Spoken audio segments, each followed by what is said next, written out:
Ladies and gentlemen, welcome to a new episode of the Fintech Hunting Podcast. We have an amazing guest for you today. He's a technology evangelist, a thought leader, an AI expert, and the list could go on and on. We couldn't be more fortunate to welcome back to the show Tim Nguyen, CEO and co-founder of BeSmartee. Tim, welcome back.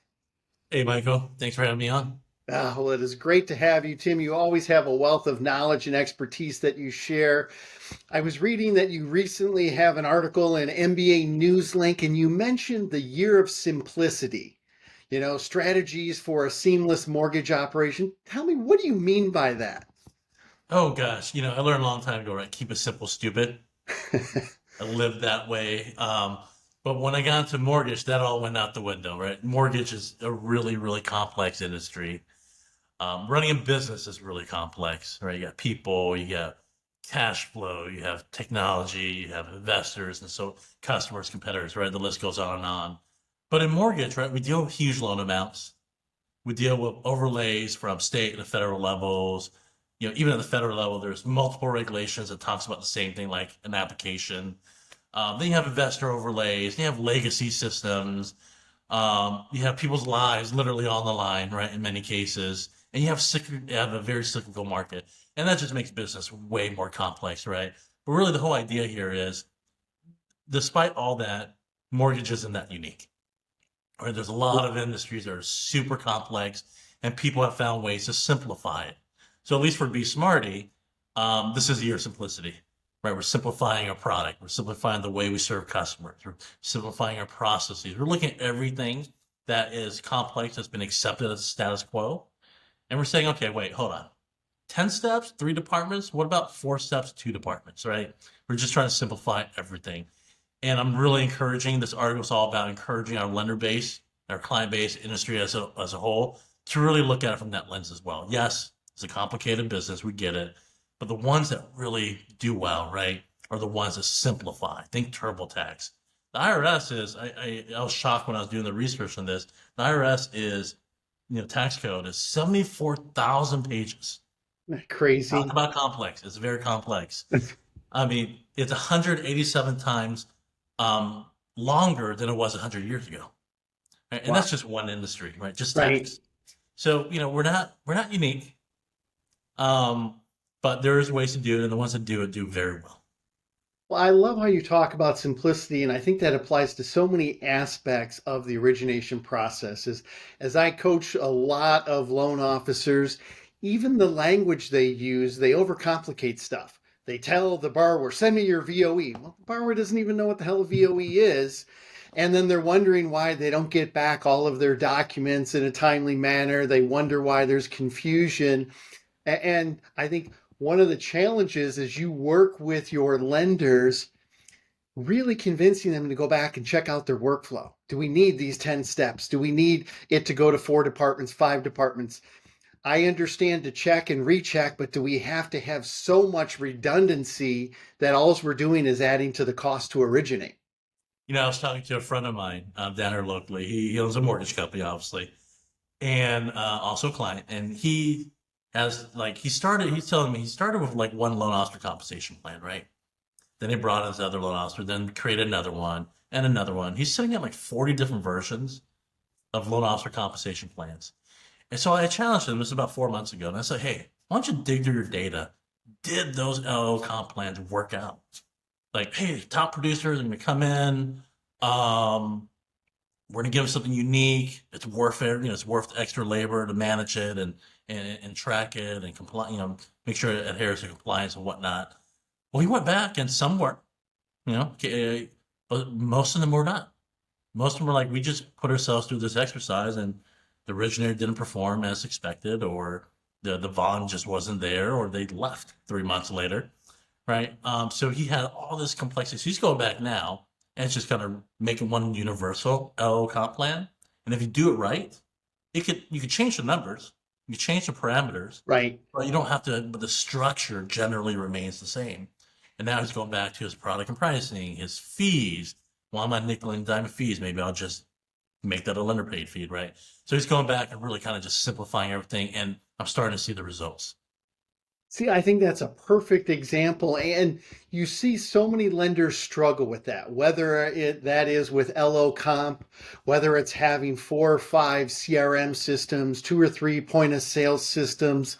How do you convince lenders to go back and simplify? They almost seem like they're, well, I got to make this branch happy. I got to make this group of LOs happy. We just acquired this other branch. We want them to use the technology they're comfortable with. And trying to maintain all of those systems is very costly. It's very inefficient. What kind of discussions do you have with those executives to take a step back and really embrace the simplicity? Yeah, yeah, and I've had firsthand experience with some of these executives. I think the key word is culture. Won't mention the name of this company, but they have a very unique name, and their culture reflects the brand, right? And the conversation I have with this gentleman is your culture drives everything, right? Your core values underlying, but your culture is how you execute. It's how you compete. It's how you sell. It's how you present your information. It's how you close deals. How you, provide, follow-up customer service. But I think it all ties back to culture and execution because not every loan officer will fit. Not every Yep. program will fit. And that's okay. There's a lot of great people that will fit. You just got to go find them, right? If we start kind of catering it too much, you're right. So when we culture it, this is our best practice. We're not saying we're arrogant, that we're not going to listen to the field and make modifications. Right. What we're saying is, this is what we stand for. This is how we sell. This is how we treat our customers. This is how we execute on a day-to-day basis. You're either with it or you're not. If you're not, that's cool. I'm going to keep on looking for the ones that can buy into my culture and one product, a one platform, this one process, this type of array of products. Right? How many lenders have gone to non-QM just to realize after all the work of training, customization, and takeout partners, right, to just only realize, gosh, it makes up like 5% of my loan volume, but it eats Right. up the pipeline. Great examples again, Tim, and I really appreciate you sharing that because I think that's a key factor in today's market as people are looking to lower the cost to originate a loan or they're looking to survive in today's market. One of the ways that they can gain a competitive advantage is to really simplify the process internally and externally. And let's talk a little externally. I know also in that article you mentioned that you're a big advocate for a consumer-centric approach. What does that mean? How do you actually execute that consumer-centric approach out in the mortgage industry? When as a young man, I read this book. I forget the name of the book, but the first lesson was really easy. It said, if you don't have customers, you don't have a business. It's like, huh, well, gosh, that kind of makes sense, doesn't it? So that's what I really mean is just looking at everything through the lens of your customer. And I'm guilty of it myself, right? I don't know how my clients, my lender clients are being treated unless I go through that process myself. And I would encourage all our customers to do the same. Use a different email, use a different phone number, all the technologies out there, right? Be a secret shopper in other words, eat your own dog food, in other words, right? Yep. Go through that experience. You're going to experience it firsthand, but you got to put your first time home buyer hat on, not your executive hat that's been doing the business for 20 years. But start there, right? Experience your own product. That's the first thing in interview. The second thing is from a technology perspective and the way of doing business is, I see this time and time again, right? We all pick point solutions. That's a great point solution. That's a great point solution. Are you integrative, that one? Yeah. Okay, great. Let's put them all together and it doesn't ever work out. Instead I would go back to the vision, right? Your mission. How do you deliver experience? What's your culture all about? How do you execute? And use that as your North Star and then ensure that the vendors all row up and take it deeper. Just because vendor A says they're integrated vendor B, that's not good enough. We all know vendor, integrations are, it's what you can't see that really matters. Yeah, that's a relative term in this industry, right? I mean, not all integrations are created equal. Some people are great with APIs and microservices, and some people have one huge API trying to go into their system with millions of lines of code, and it just doesn't work. Yeah, it's a tough business. Integrating system is a tough way to earn a living. But, and I'm not saying that everyone gets it right, or even we get it right, right? We have better integrations with Encompass than with another LS, for example. It's just where you cut your teeth and where you have your vendor's commitment. But dig when they say, yeah, we're integrated. How? How does that fire? How does that work? Show them the data. What feels Matt? Have an IT person just spend a few hours and dig through and ask those hard questions. I think that is so critical because I think a lot of times when they say, well, did you check references? Yeah, they talked to 5 lenders, but did they really explore how they're going to use the system and Exactly. execute on the system? Because it's got to fit in their environment. And we know that while the mortgage industry, there's only so many ways that you can, write a loan, everyone is slightly different, and tuning into that is absolutely critical. Well, in today's market, we know 23 was a tough year. A lot of companies have really pulled back. But one thing I'm so impressed with what you guys are doing, Tim, is you guys are leaning in. You're leaning in and you're rolling out new innovation. You're leaning in and talking to customers and trying to help them simplify. You guys have rolled out a couple of new products this year, your Bright POS, your Bright Connect with a native mobile app. Tell me a little bit about those solutions. And let's start, though, with your philosophy of, hey, even in a tough market, we're going to invest in our product, we're going to invest in our people so that it helps us weather the storm and really come out even better on the other side. Yeah, I mean, the short answer is we're just committed to the industry. We're committed to the business. It would have been much easier to whack our R&D budget over the last couple of years Yep. and hoard that cash, and you'll be in a much more comfortable position. But we decided to burn it, and we to burn it in the right ways. So we're committed as number one. So our R&D budget remained the same through these years. Other aspects of the company might have we slowed down on, but R&D is something we weren't willing to touch for a few different factors, right? Again, we're committed to the business. We know it's going to get there. We know we're at the pretty much at bottom. It's not going to get any worse. We know there's a light at the end of the tunnel, but is it going to be 6 months, a year, 2 years? We don't know, but we Right. know it's going to get better. But also because of the people, the people that know the mortgage business, that knows the product, knows the technology and the code base.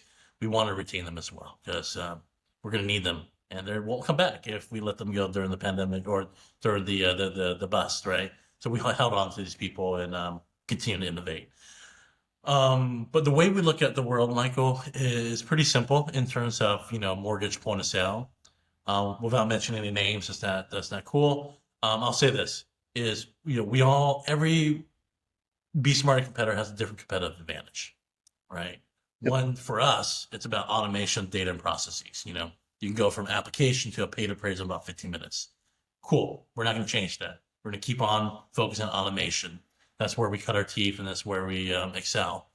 But then what we've also done is we've lifted the UIX so that, that value prop is now in our possession as well, where the consumer experience is completely overhauled. And the experience is much more modern and seamless and just more aesthetically pleasing, really. Best way I can describe it. And then on the other side, we built the mobile app, and that's going to go live. We're going to unveil that at the ICE conference here in Oh, March. excellent. But it'll go live officially in GA in April. We have some early betas and alphas that are going through the process right now. Super excited to roll this out. So now, what I like to say is you can get all three value props in one company, one throat to choke. In other words, right? You got the mobile app, you got the automation, you got the consumer experience all in one. And we're super excited to make it easy for people to get what they want in one provider. And we've changed our pricing. We've simplified our pricing, right? We're making it super easy. It's subscription based now. Like what you're going to pay. You'll probably never pay another dime above that number. There's no crazy calculations, no crazy tiering. We're going to give you flexible downside protection, upside gain on our pricing, right? So all those are things are a culmination of one thing, simplicity. How do we just simplify things for everybody? I love that you're embracing this philosophy and not just telling your lenders to do it, but you guys are looking internally and saying, how do we simplify things for our customers? How do we simplify the pricing? How do we make the product easier to use? Talk to me a little bit about, you say native mobile app.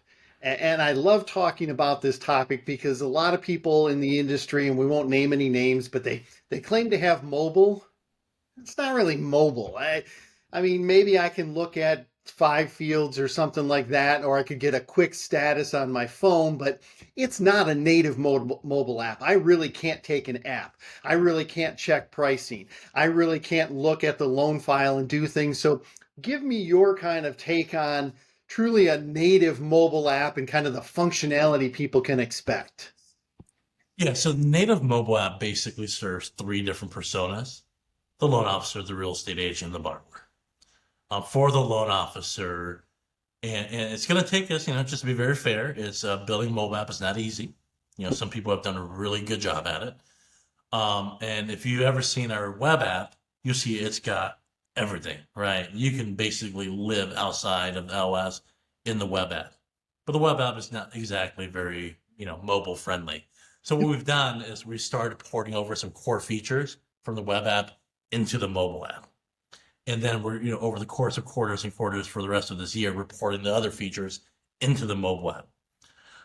At the end of the day, you could live in your mobile app, right? At the end of that, journey, like you don't even have to open your laptop. You can just live in the mobile app, right? That's the vision for the loan officer.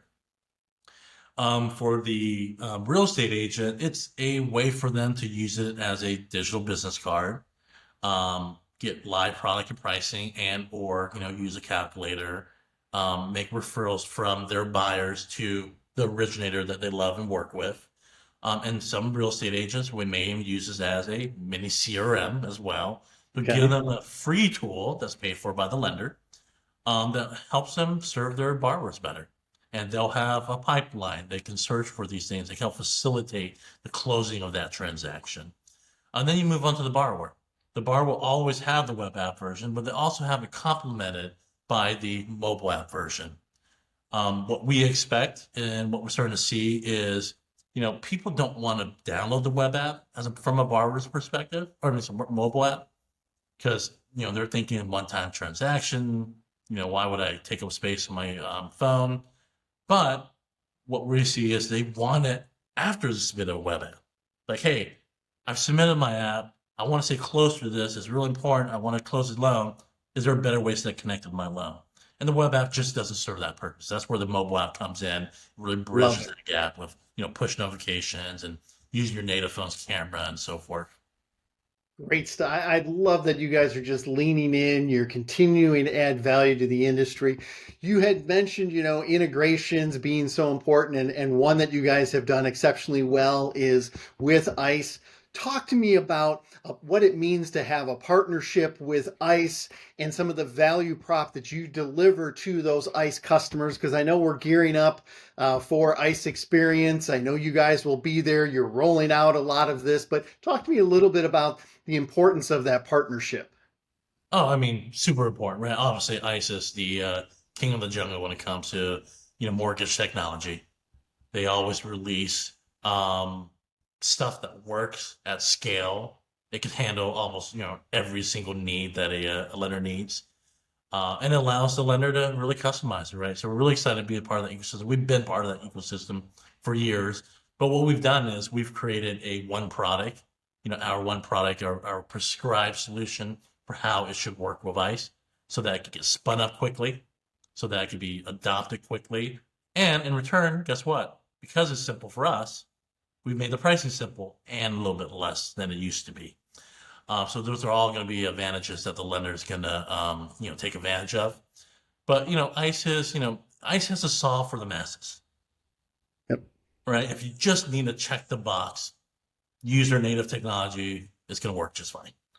But where, the rest of us come into play is we serve the niche. Like someone's trying to accomplish something, right? We're never going to have 3,000 lenders using our platform, nor do we need it, right? We know that 500 of these customers are gonna not be served in the exact way they want. That's where we come in with a platform like a POS, mobile app, and we help them solve their problems. Tim, always insightful. If people want to schedule time with you guys to get booked now for ICE, what's the best way that they can go about getting those meetings scheduled? Because I know you guys are going to be busy. I know you've got a ton of exciting things happening at ICE.